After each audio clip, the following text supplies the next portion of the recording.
Hello, thank you for joining us for our webinar. This month, I am delighted to tell you that we have two speakers that are going to be doing this webinar for you today. First up, we have Dr. John Wilson, and really, Dr. Wilson needs no introduction. Most people in the field have either talked with him for guidance at some point in their career, or they've used one of the many documents that he's written. But from 1978 until recently, Dr. Wilson worked as a highly respected research microbiologist at the R.S. Kerr Environmental Research Center in Ada, Oklahoma, where he led research dealing with biological and non-biological processes that destroy contaminants in groundwater. After retiring from the EPA, Dr. Wilson founded Scissortail Environmental Solutions. And today, Dr. Wilson is going to be walking us through multiple uses for CSIA data. We can use this data for a lot of things such as distinguishing abiotic or biotic degradation, source delineation for forensic investigation. So he's going to give you a good overview of this tool. Then at the end of the webinar,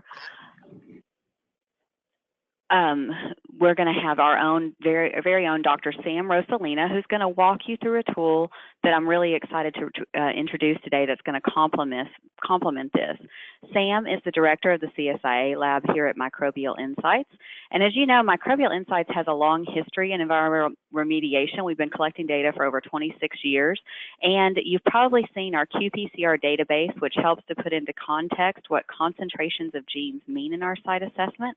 So now we've also created a CSIA database, and with this analysis becoming more used in site assessment, we really wanted to develop a database that could help us with interpretation. So Sam's going to walk you through this and it pulls information from literature about different contaminant degradation pathways, and then this database can also be used to provide some really useful graphs for your site assessment. So Sam's going to go through and show those to you at the end of the webinar. Now, many of you who have attended know that the webinar today is being recorded. It'll be available on the resource section of the Microbial Insights website within the next week, so you can always go back and watch this recording again. A link will be emailed to all registrants as soon as it's available.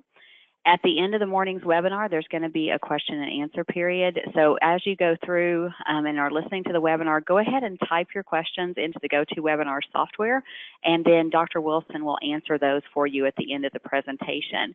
You can also email us any additional questions that you have that come up during this. So without any further ado, I'm going to go ahead and turn it over to you, Dr. Wilson.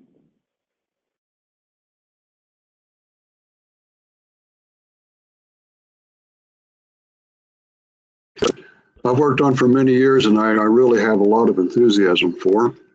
I think that compound-specific isotope analysis has moved away from being a fancy scientific researchy thing to basically a usable tool that should be in everybody's toolbox. So I have 5 goals for my portion of this presentation. I want to make sure that you understand how to read a report on data analysis for compound-specific isotope analysis. Understand how to use that data in a forensic application. Understand what a compound isotopic enrichment factor is, and then how to use the CSI data and the enrichment factors for a particular process to estimate how much degradation may have occurred in groundwater. And then finally, use all of that stuff to see if you can explain what's going on in a groundwater plume by associating it with a particular mechanism using CSIA data. So let's look first at that report. And I'm going to try to deconvolute and demystify and decode some of the geochemist special jargon and verbiage. So this is an example report that you might get from Microbial Insights. The other vendors provide their data in a very, very similar format. And so there's some mysteries. There's these subscripts, and then there's a squiggly 13C, and then a funny negative number. And so let's see what each of those mean. Isotope analysis is looking at the molecular weight of particular atoms and molecules. And so the weight depends on the number of protons plus neutrons in the nucleus.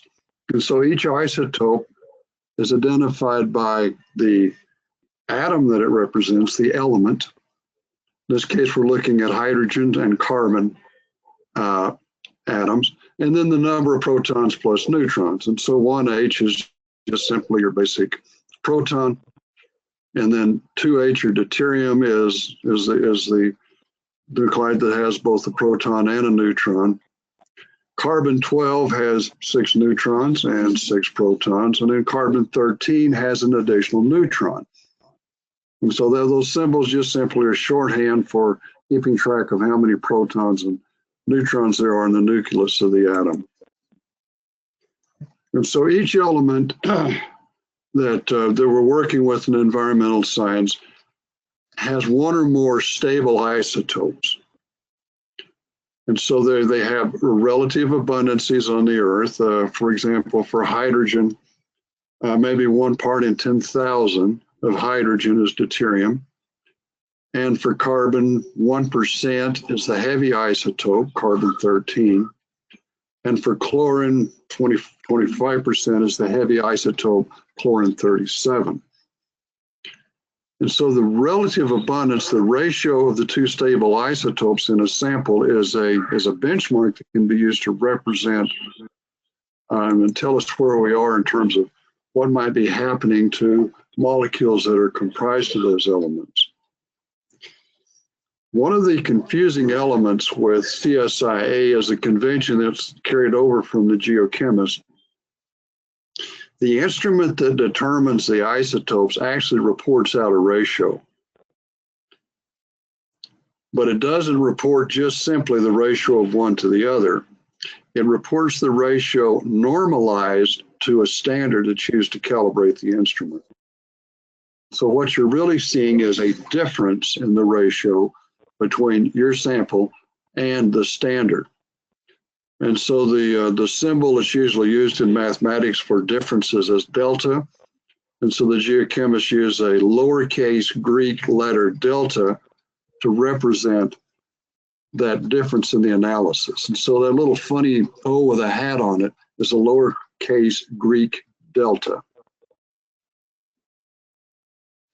And so these are the definitions. Delta 2H, the analysis of the isotopic ratio of hydrogen in the sample, simply the ratio of H2 to H1 in the sample minus H2 to H1 in the standard divided by H2 to H1 in the standard. And then that same format is followed through for delta 13C and delta 37C. Now these numbers are small numbers. And so for simplicity and to avoid losing track in decimal places, the geochemists got in the habit of expressing them on a per mil basis. Per mil is sort of like percent. Percent you multiply by 100, and per mil you multiply by 1,000. And so if you see something that says delta 2H per mil, that's simply delta 2H multiplied by 1,000.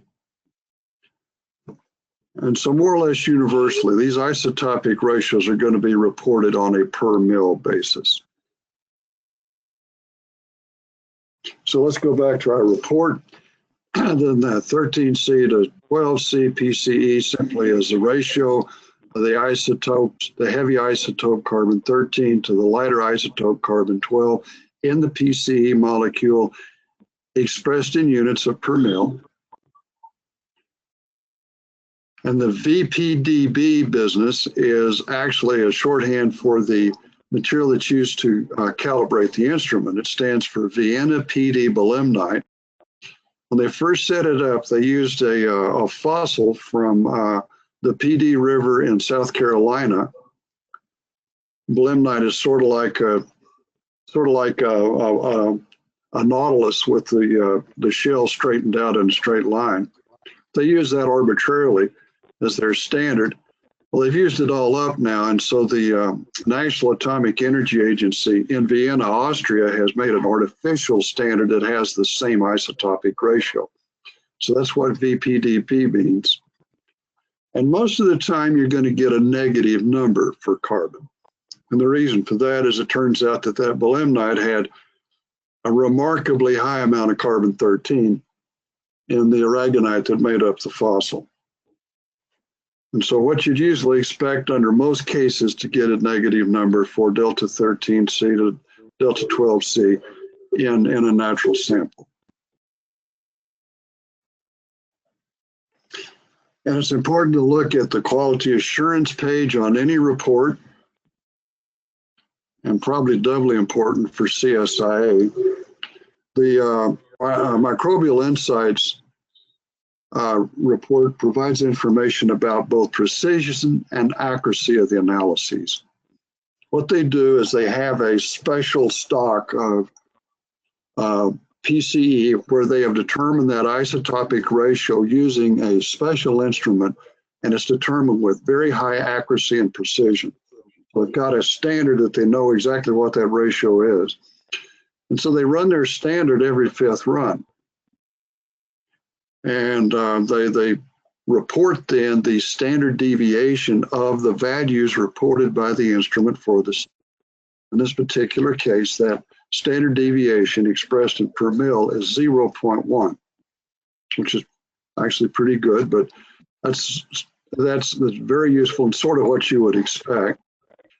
And they also compare every one of their standard runs to what they know that should say, and it should be within plus or minus 0.5 per mil.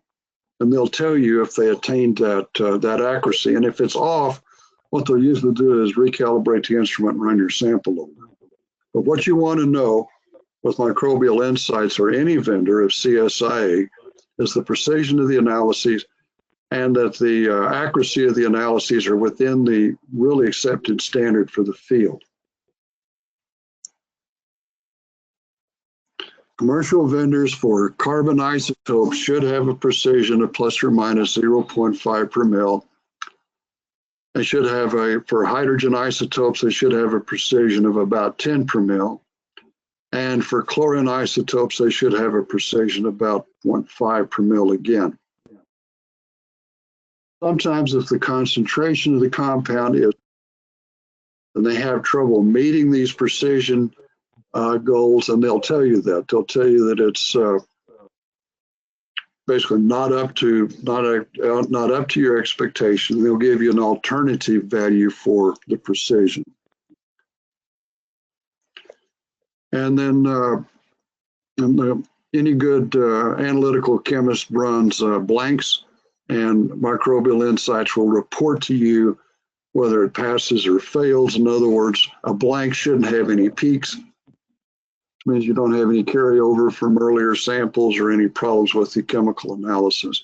And that's just simply as a pass-fail. If there's nothing detected in the window in the blank, then that means the instrument is operating as expected.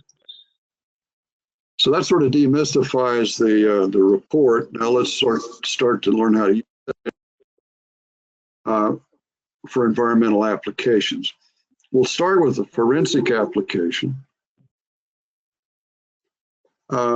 It turns out that for a particular sample of an industrial chemical or a natural material for that matter, the specific values for delta 2H or delta 13C or delta 37 chlorine will vary from one sample to the next, to the third, to the fourth, depending on the source of the material used to manufacture the material and on the process used to manufacture it.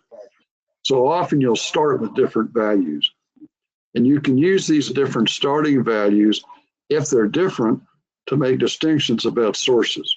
And so this is the real application for CSIA. It only works though if different spills start off with different values for the delta 13C or 2H or 37. This is my favorite case study that really illustrates the power of this approach. There was a municipal supply well in Guelph, Ontario that had TCE in it.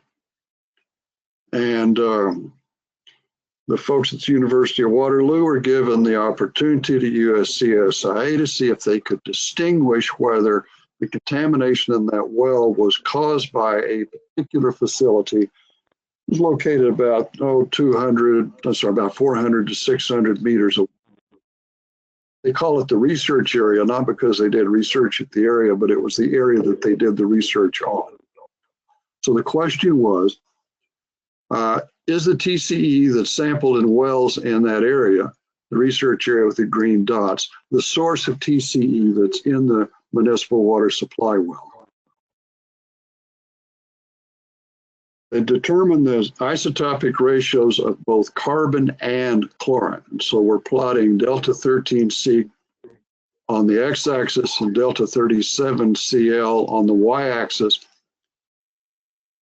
And the area where they're doing the research are the red dots, and the samples from the municipal well are the blue diamonds. And you can see that there is a separation in two-dimensional space, values that were recovered for TCE in the municipal well, and the values that were recovered for TCE and for chlorine, and the values that were recovered for carbon and chlorine in the research area. They're different. And remember, your precision there is plus or minus 0.5 per mil, so you can look at those axes and you can draw little halos around those dots and see that they're still separated from each other. One clusters over in the lower right-hand corner and the other occupies the rest of the figure. So in this particular case, the people that own responsibility for the research area have evidence to present the city of Guelph that they're not the source of the problem. There was a reason why they did isotopes on both chlorine and carbon.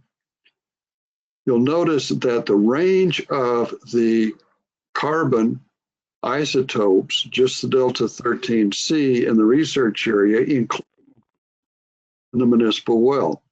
So if you were only looking at carbon, you couldn't say they were different.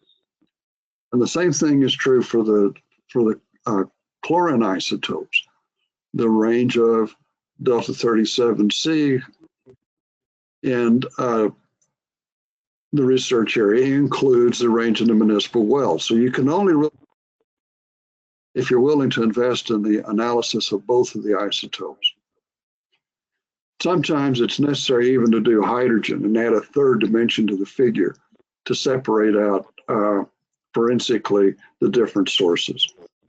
So that's why the vendors, including Microbial Insights, generally offer all three.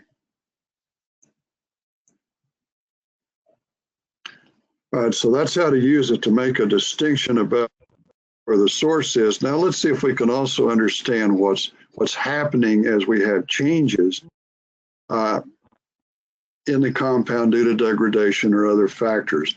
And that's understood by a thing called the isotopic enrichment factor. And the symbol for that is the Greek letter epsilon.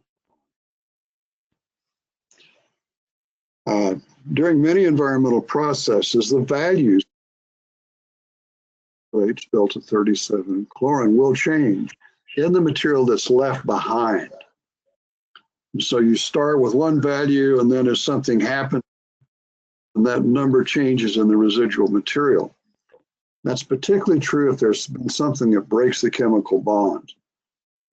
Processes that break bonds tend to cause these values to change much more extensively than milder things like volatilization or absorption or dispersion. And there's some jargon in the literature that you need to keep straight. If the value of the delta becomes more positive, often people will say that it's becoming heavier.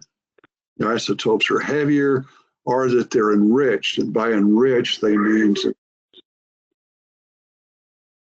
if the value of delta becomes more negative, then it's said that it's lighter or it's depleted. This is an illustration that was created in Dr. Michael. It's a compelling illustration of what's happening during this isotopic enrichment process. It turns out that molecules that contain the lighter isotope are more likely to be involved in a reaction that breaks the bond. In other words, they react a little bit faster than molecules that have the heavier isotope. So as the reactions occur, then you tend to accumulate molecules that have the higher isotope and the residual material that hasn't. And so the example here is you've got an Ehrenmeier flask full of M&Ms, a mixture of blue ones, which represent the light isotope carbon-12, and yellow ones, which represent the heavy isotope carbon-13. And graduate students like blue M&Ms better.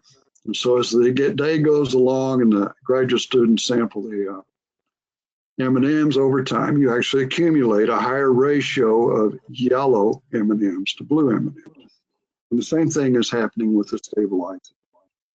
There's less material there, but as the material is depleted, as the concentration of material goes down, the quantity of material goes down, the ratio changes in a predictable fashion.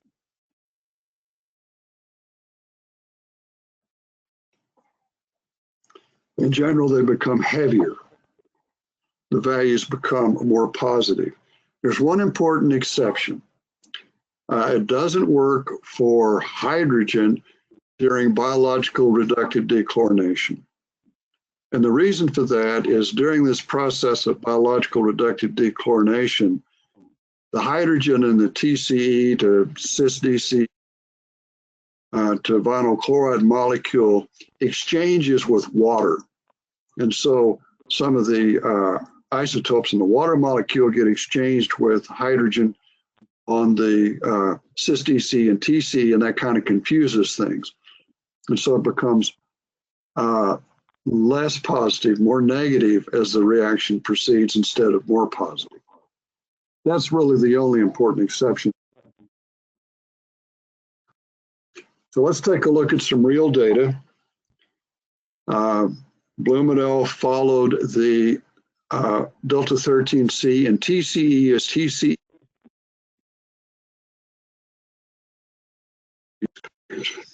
So on the left, you see the concentration of TCE in the color.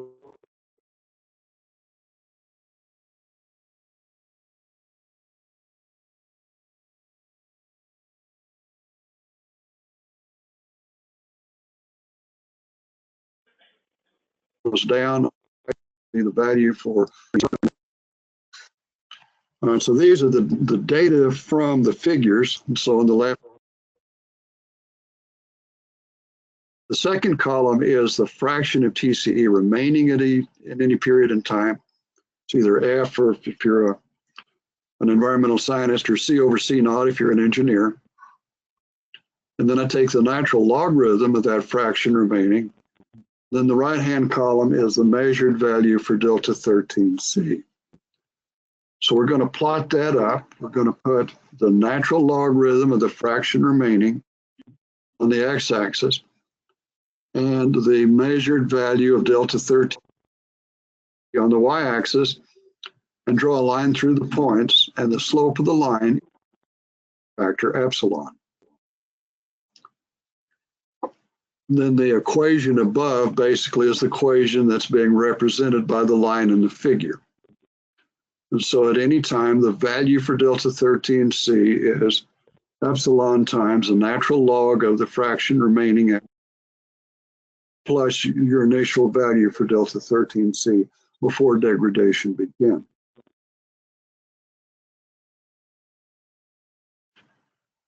All right, so let's see if we can use that equation to understand the extent of degradation. So what I've done here is solved for. Hi, Dr. Wilson. It seems like your audio keeps cutting out. I don't know if something's going on. Can you hear us? Yes, I'm sorry I'm cutting out. Is this better? Yes, that's better. All right. So what we're going to do now is solve this equation for F using known values of delta 13C for measurements in the groundwater and assumed value for delta 13C in the unfractionated material and a value for epsilon that we get out of the research that's done in the laboratory. And so There are published data on the range of values of delta 13C for TC and cis-DCE and PCE and carbon tetrachloride and a variety of other materials. And it turns out for TCE that highest value is a negative 23.2. And so if it hasn't been degraded, it shouldn't become any less negative, any higher than minus 23.2. There's a report that I helped edit that collected a lot of those epsilon values from the literature. This report now is encompassed in the work that Sam's going to talk about in a few minutes, where Microbial Insights has gone through and brought this up to date and made it more accessible to you. But what I've done is I've taken the value for epsilon that has the lowest absolute value, minus 2.5 per mil, because it's conservative. I'll show you in a minute. And I'm going to plug it into the formula. And so let's assume that you've taken a water sample from a plume and you've measured delta 13C, and the value reported by Microbial Insights is plus 10 per mil. Has that TCE degraded? If so, how much? So let's plug some numbers into our formula. You see where we put in minus 10 per mil. That's what's measured in the groundwater. We're going to assume that our unfractionated value is minus 23.2. That's the highest value that's been reported in the literature for material and commerce. And then this is our assumed value for epsilon. So simplifying, F is equal to e to the minus 5.28. So if you're using Excel to solve for that, your equation is equal to EX 28. And it comes out that the fraction remaining is 5 parts per thousand, 0.005. Actually, it could be even less than that. It's no more than 0.005.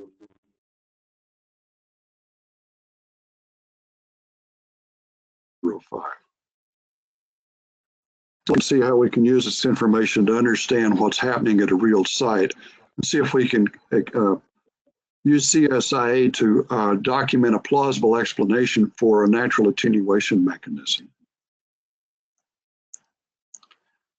So I went back into this this guide, and you can go in and pick a typical range of values for TCE fractionation during biological reductive dechlorination. So what I've done is I picked the least negative, a median, and the most negative. And what you'll see for T,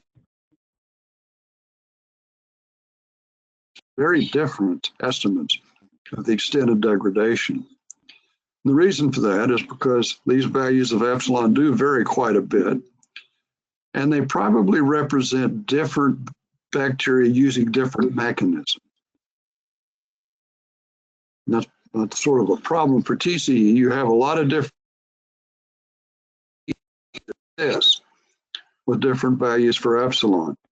It's not so much a problem for understanding degradation of cis-DCE to vinyl chloride and then vinyl chloride to ethene. The reason for that is there's only one small set of creatures in the world that do that, Dehalococcoides and associated bacteria.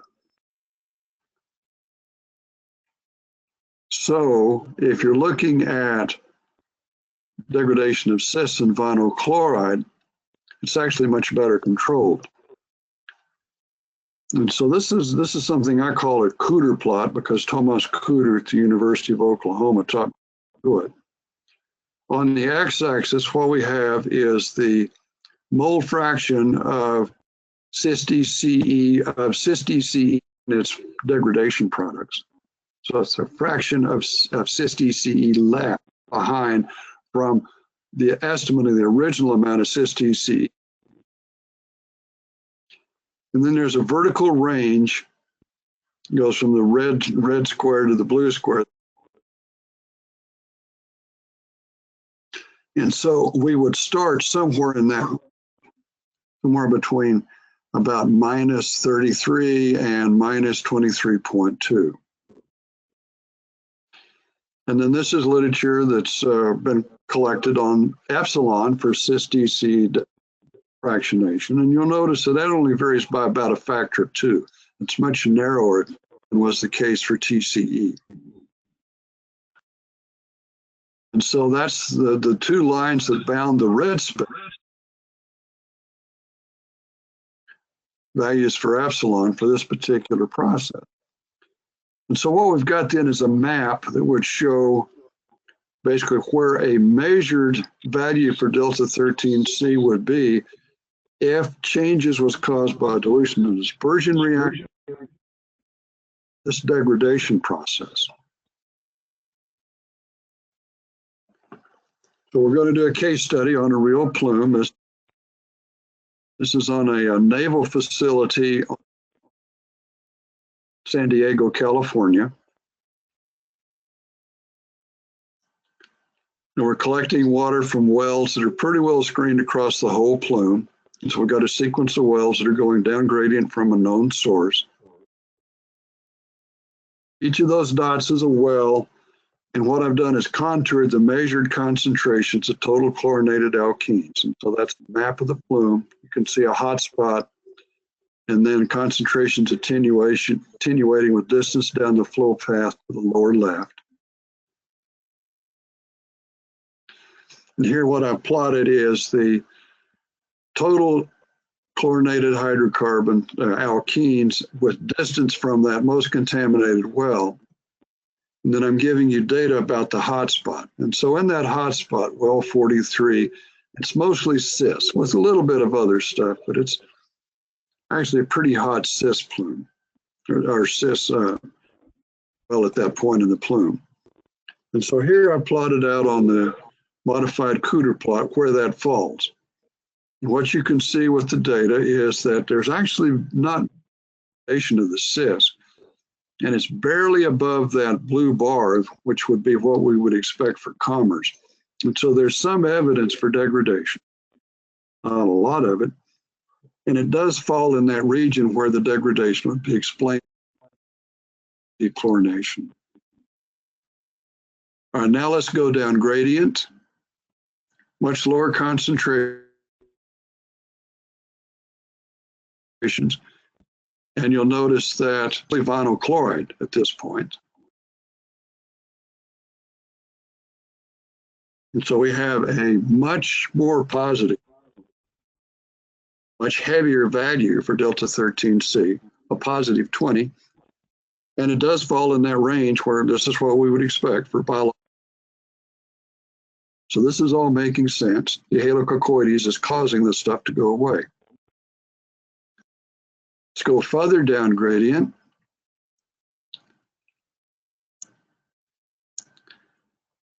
It's not holding together quite as well.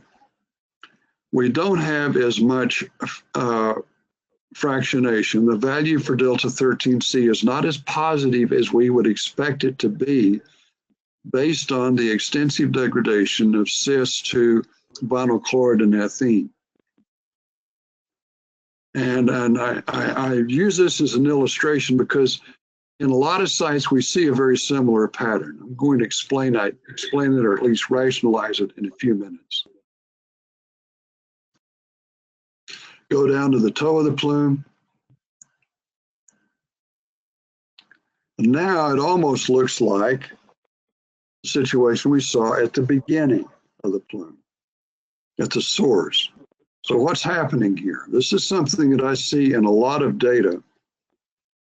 Flow along flow paths and aquifers don't really, there's just not one railroad track with little cars lined up behind an engine with a caboose at the end. There are different tracks to get to the well.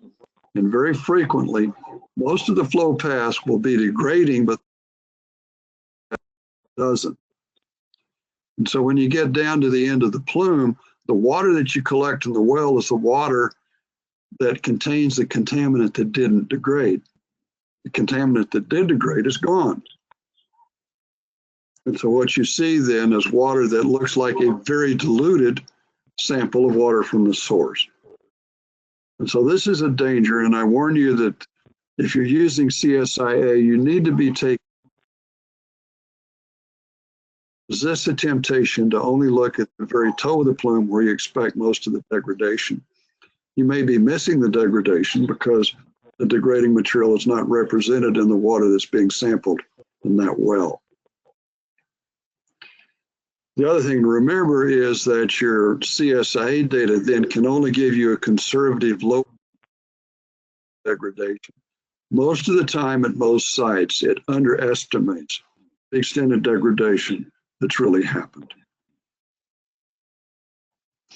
Let's go back and talk briefly about the effect of these transformation and degradation forensic applications. Can it confound a forensic application? Well, yeah, particularly if it's changing from one to the other, and but there is one little trick that we can use that might account for that at some sites. Let's go back to that data set from Guelph. There's two reports in the literature where people measured values of epsilon for both chlorine and carbon, or TCE, and then one report in the literature where they did it for PCE. And what they find is the ratio of the two about the same.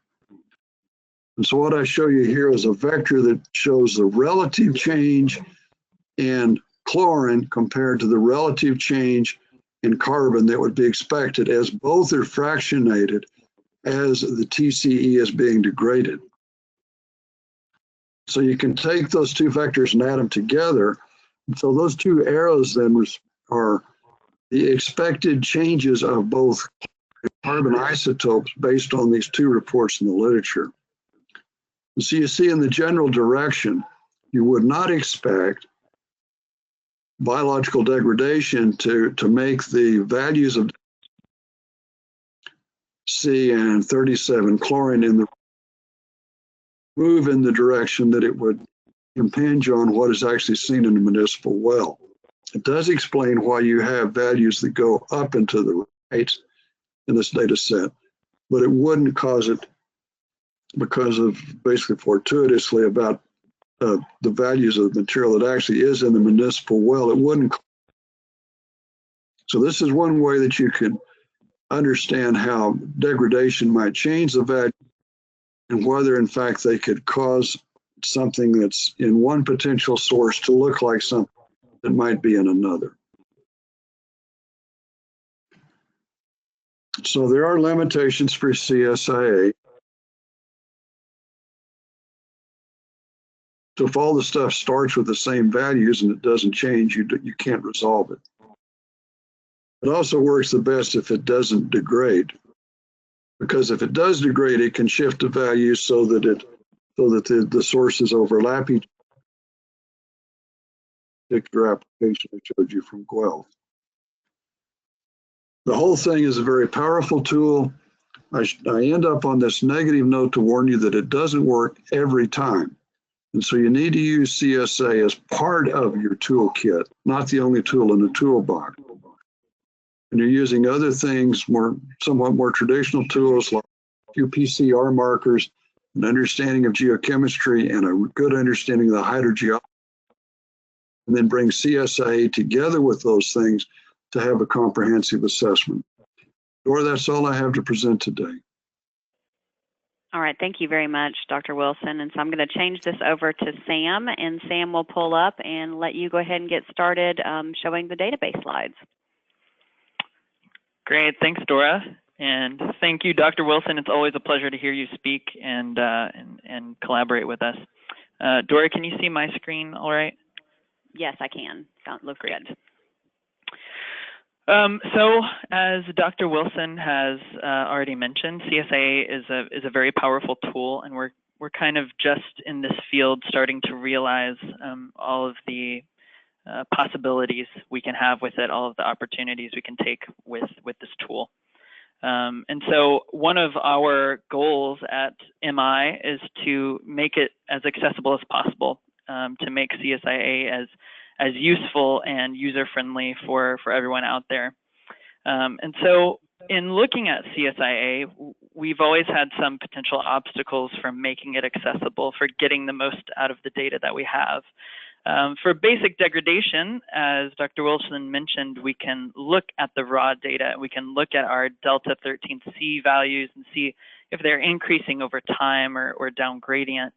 But if we want to look at in-depth site characterization, we need to look at a few more things. We need to look at some of the literature values that scientists have taken the time over many years to compile and publish.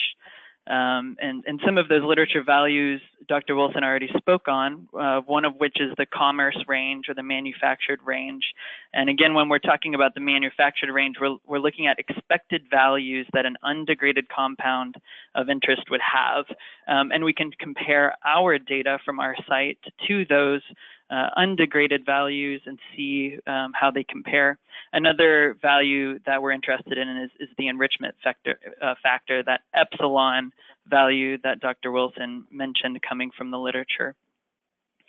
But the problem with this is that there is information scattered not only over time, published throughout the years, but also published in different journals, and that's not always very accessible for all of us. And so we're taking some new ways to make this easier for the scientific community, as well as for all of you that are planning on using CSIA to characterize your sites.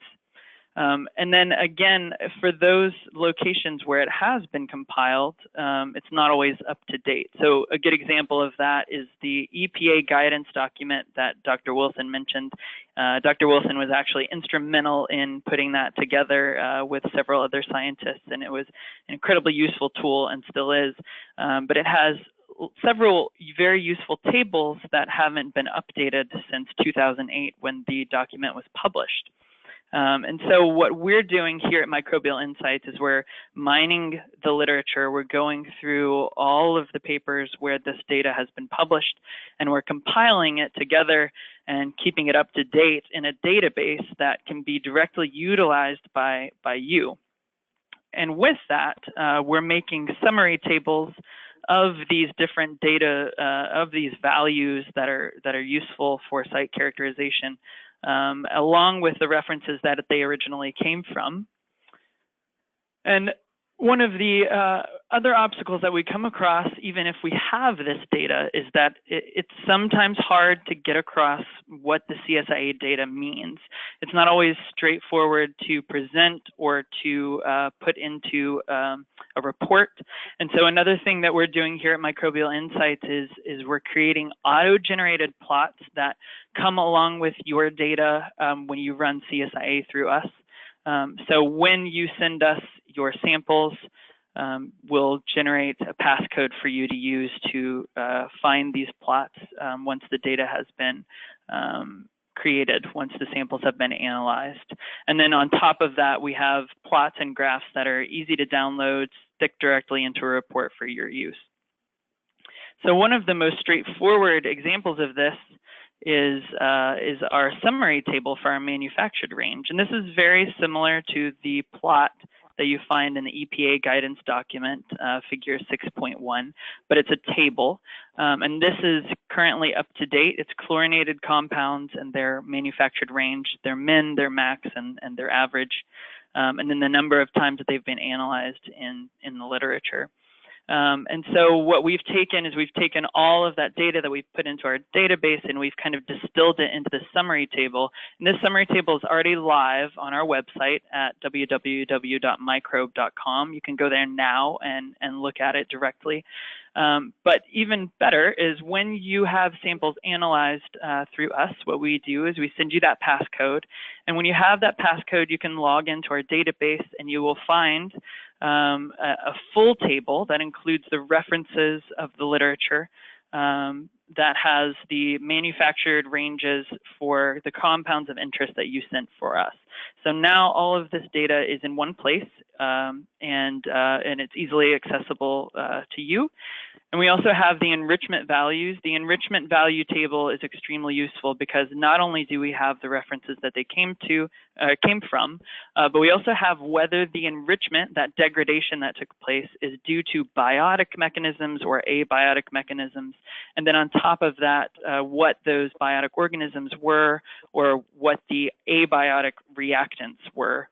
Also included in this table are conditions that tell you what the pH ranges were, if that was published, as well as what the redox conditions were. And so this is extremely valuable, and we'll get into here in a second exactly how that's utilized in those auto-generated plots.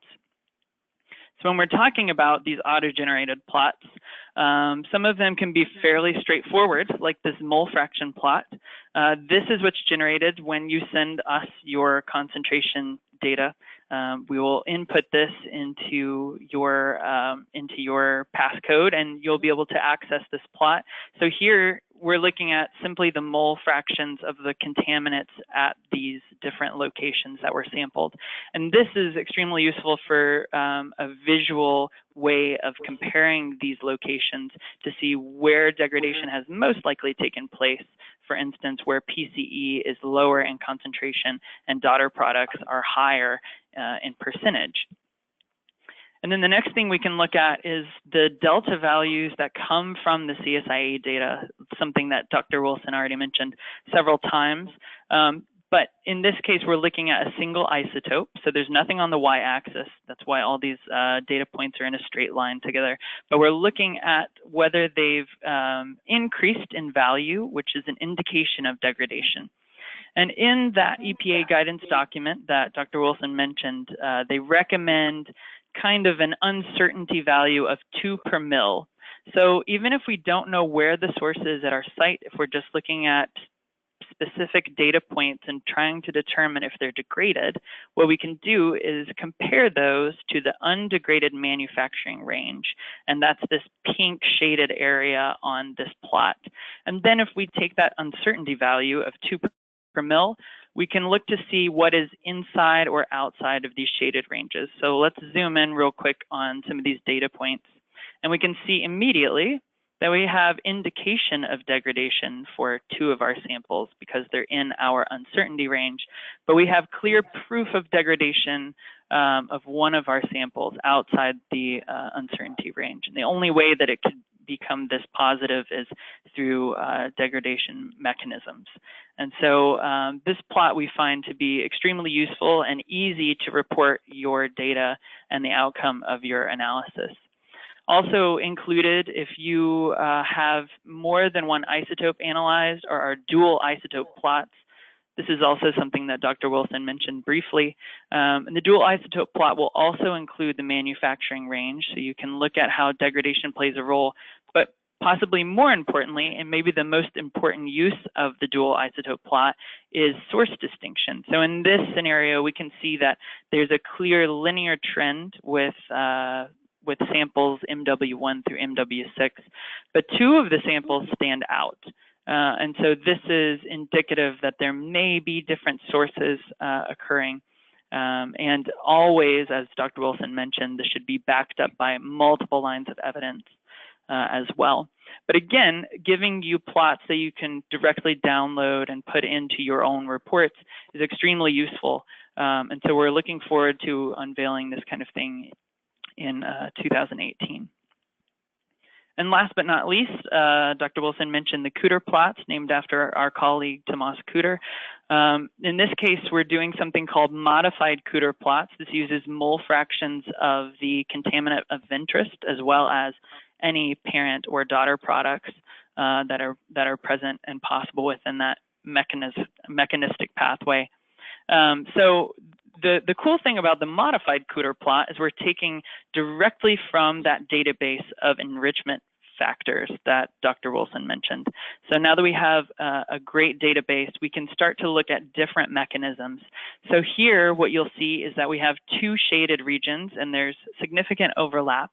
But if you look at the blue shaded region, this is degradation and a trends that we would expect through biotic mechanism. So it's a pretty broad range. And then here in our pink red region, we see an abiotic mechanism.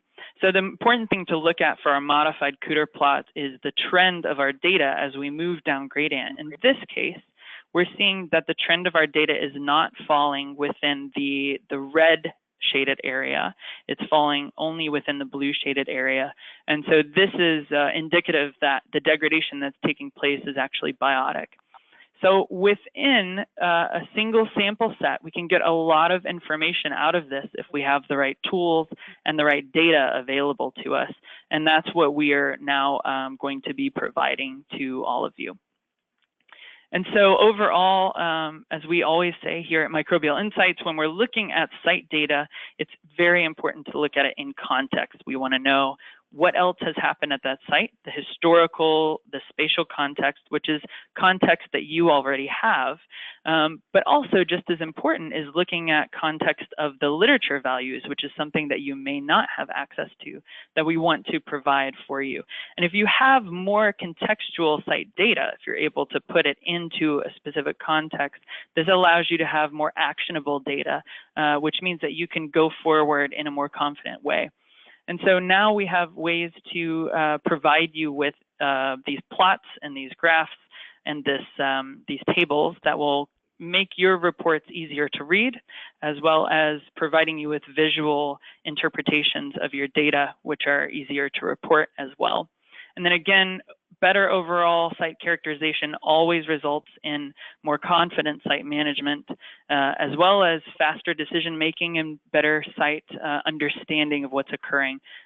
This will give you ideas on whether you want to include looking at things like the quaternary chlor so that you can look at what possible biodegraders are already present, or whether you need to add a passive diffusion barrier, something like that. So we want to move on to questions, but before I do, I want to point out that these are some great contacts that we have. Dr. Wilson with Scissortail is up here as well. So if you have questions about his presentation, or if you have any questions for Microbial Insights, here are some of the contacts that you might have. Also, the EPA guidance document is up here. Highly recommend you take a look at that, as well as our webpage, which has some of this information on it now, including that summary table that I mentioned earlier on. And with that, I'll turn it over to Dora. We can take a few questions.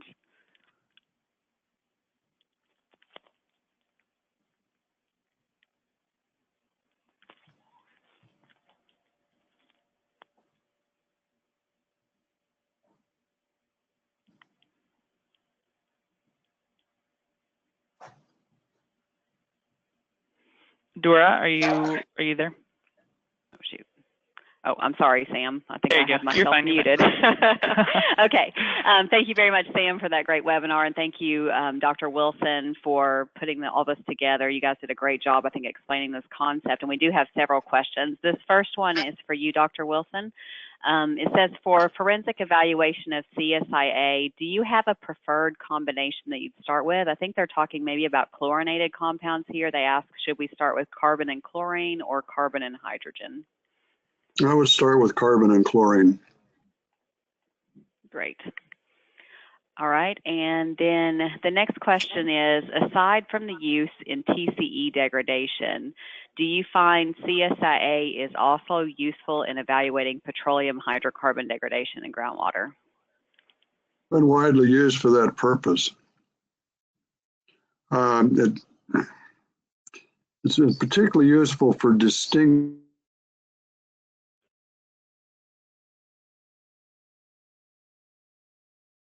I think we may be losing you again, Dr. Wilson. Can you hear us? Processes. Some of the, I'm sorry, let's see if this is better. Yes, it's widely used for petroleum hydrocarbons. In fact, it was originally developed for petroleum hydrocarbons. Great. Sam, this question is one that you can probably answer. What is the CSIA cost per sample for carbon and hydrogen, and what plots would be automatically included? Yeah, for carbon, our price is $500 for the primary compound and $50 for each additional. And then for chlorine, we're looking at $600 for the primary and $200 for each additional. And for hydrogen, we're looking at $650 for the primary compound and $150 for each additional. And all of the plots are included. Of course, if you only analyze one isotope, then we can't give you the dual isotope plot because we don't have two isotopes to plot.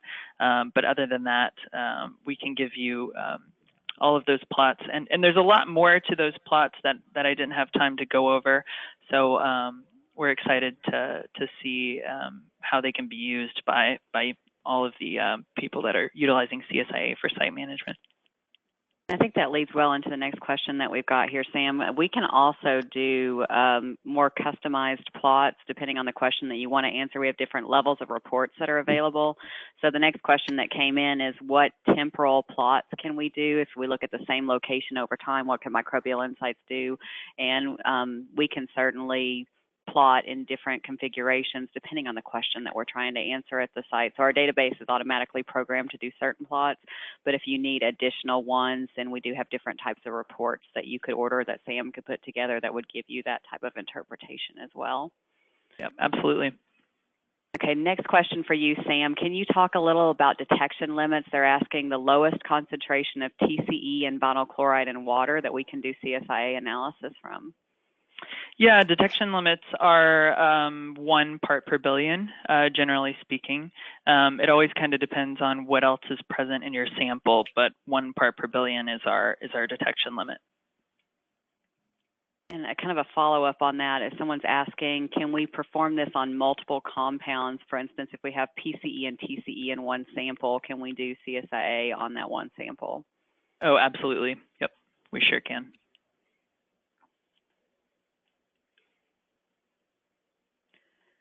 Okay, sorry, I'm flipping through the questions. It seems like there's a lot of the costs that I think Sam covered. If you have additional questions about the cost, feel free to shoot Sam an email. His email address is right there, and we can put together some proposals for you.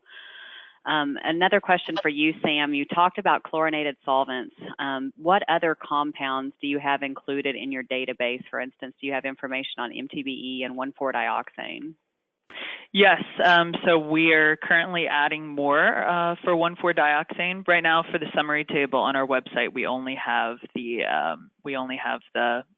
chlorinated solvents, but we're adding a lot more, and we currently already have things like BTEX compounds as well as 1,4-dioxane, and we're adding more for MTBE. So it'll be an overall very useful table. Are the plots that are provided going to be exported into something like Excel that they can use to modify? We won't be putting them into Excel files, but they are modifiable on the database interaction itself. So you can change, you can change the axes and zoom in and zoom out, and you can choose different compounds to plot. And that type of thing. Okay, Dr. Wilson, I think this is one for you. Have you seen this applied for identification of mercury sources? And if so, do you think that was a successful application?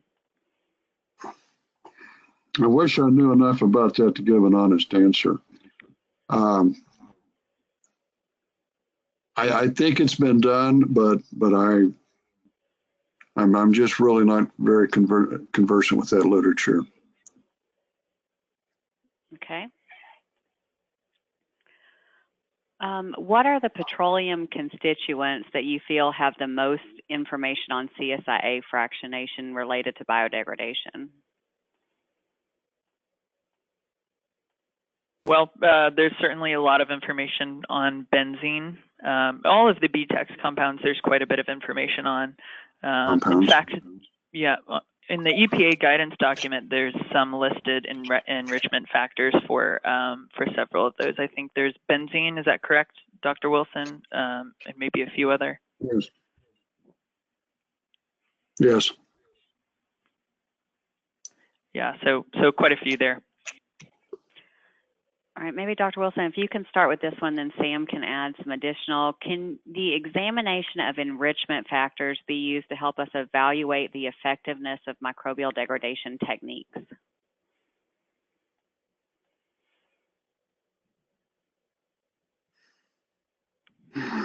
The enrichment factors plus the changes in the values for the delta, basically the extent of enrichment, can be and often is. In fact, that's one of the most important purposes for collecting CSIA data.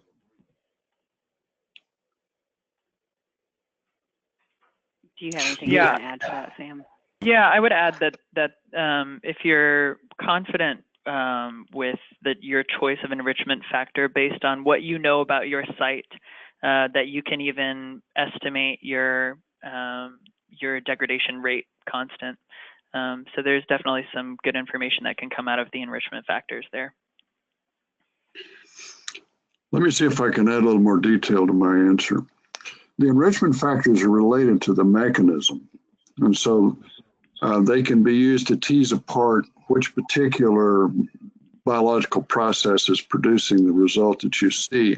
But the real power of all of this CSIA analyses is it can separate attenuation caused by things like dilution and dispersion that are really not degradation from true transformation reactions that turn hazardous materials into benign materials.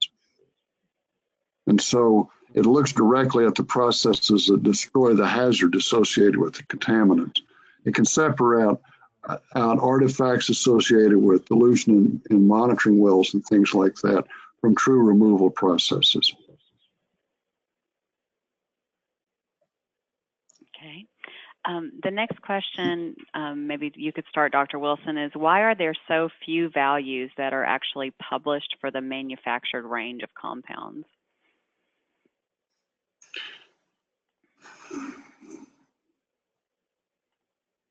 Well, actually, I thought there were a fair number. Part of it is that sort of thing is seen as being pedestrian. The other reason is that there are relatively few manufacturers of these materials. It's not like there's hundreds of them. There are 2 or 3 or 4. And so the database itself to be sampled is not that large. Okay. There's a couple of people that have submitted questions about 1,4-dioxane. Can you guys talk a little bit about where we are as far as knowledge of CSIA with 1,4-dioxane and kind of what projects and applications we've seen with that? Yeah, I can give a little insight into that. We have seen that there are certain biodegraders that can degrade 1,4-dioxane. Now, looking at the CSIA so far has been interesting. The enrichment factors that have come from carbon enrichment, C13, have been fairly shallow enrichment factors, close to 0, which means that there has been little change seen in the delta values as 1,4-dioxane degrades.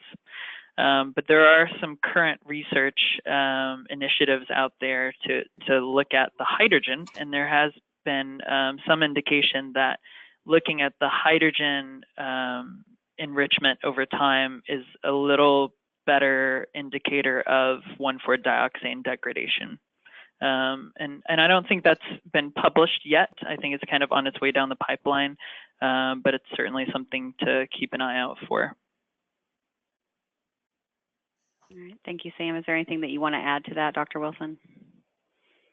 Well, just that most of what is known about dioxane degradation is that it is carried out by organisms that are using oxygenase enzymes, and oxygenase enzymes work on hydrogen atoms, which is why the hydrogen enrichment is more likely to be able to document the degradation process. And so I have a lot of enthusiasm for that, and I'm ready for those papers to get published and people to start using delta H to understand dioxane metabolism. Okay, the next question that came in says, are you able to accept samples from international locations, and do we see any significant customs hurdles? I can help answer that one. We get samples routinely from all over the world.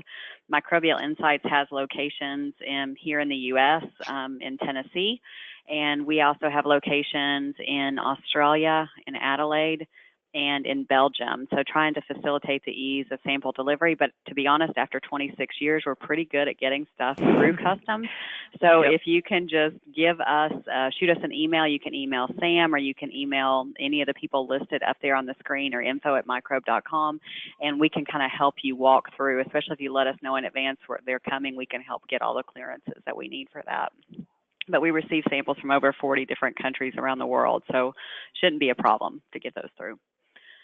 Okay, Dr. Wilson, this one's for you. Would you suggest using CSIA for two older 1960s and 70s intersecting plumes to help determine responsibility, or do you think there would be too much uncertainty that's associated with this due to the degradation over time?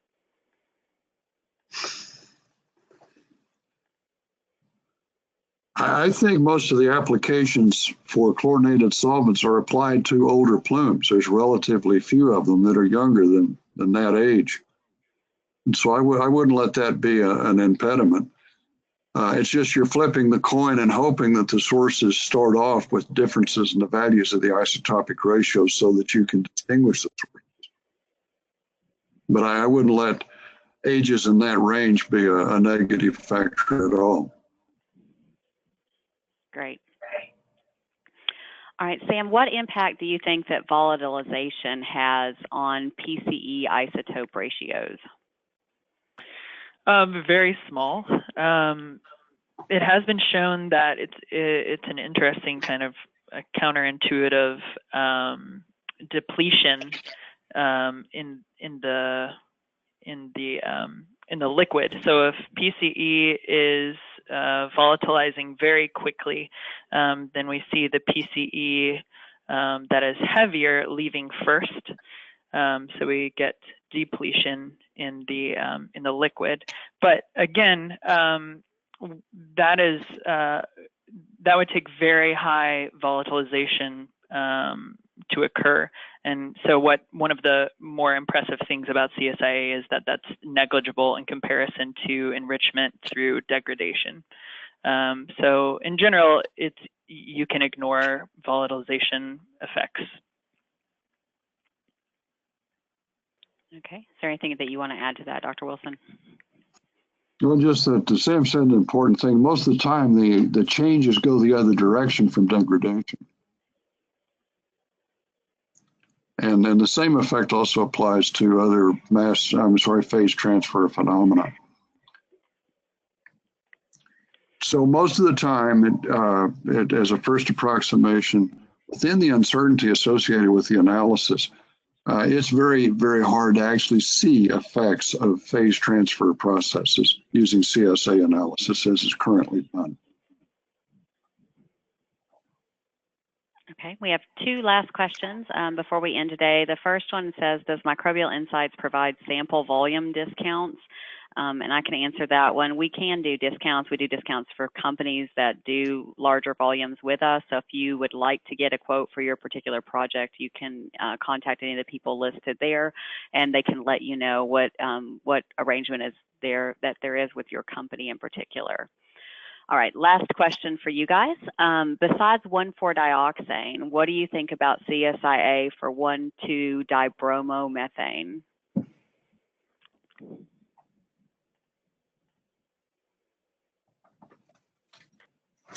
I can say that we don't do brominated compounds, but there are several labs out there that are looking into it. I think Waterloo does. So that's worth checking into to see, if that's a contaminant of interest, who can currently perform that analysis. Dr. Wilson, do you have anything to add to that? 1,2-dibromomethane. Do they simply mean dibromomethane, or do they mean 1,2-dibromoethane? One of it is, their CSA has been done on brominated compounds with some success. You just have to find a lab that's set up to analyze it. Mm-hmm. And if you have questions about that, if you want to clarify what compound that you're talking about, you could email Sam and he can check into that and see if we work with anyone that would have that capability, that we could help you set that up. All right, well, thank you very much, Sam and Dr. Wilson. That was a great webinar, I think very informative, and I apologize about the audio quality that we had at times. I'm not sure what was going on there, but we will have the recording of the webinar that we'll load onto the Microbial Insights database, and we also do have a PDF of this presentation. If you'd like to review it, you can send an email to info@microbe.com, and they'll be happy to get that presentation out to you. Again, thank you everyone for joining us, and thank you, Sam, and thank you, Dr. Wilson, for your time today. We really appreciate your expertise on this topic. Thanks, Dora. All right, thank you. Thank you. All right, thank you.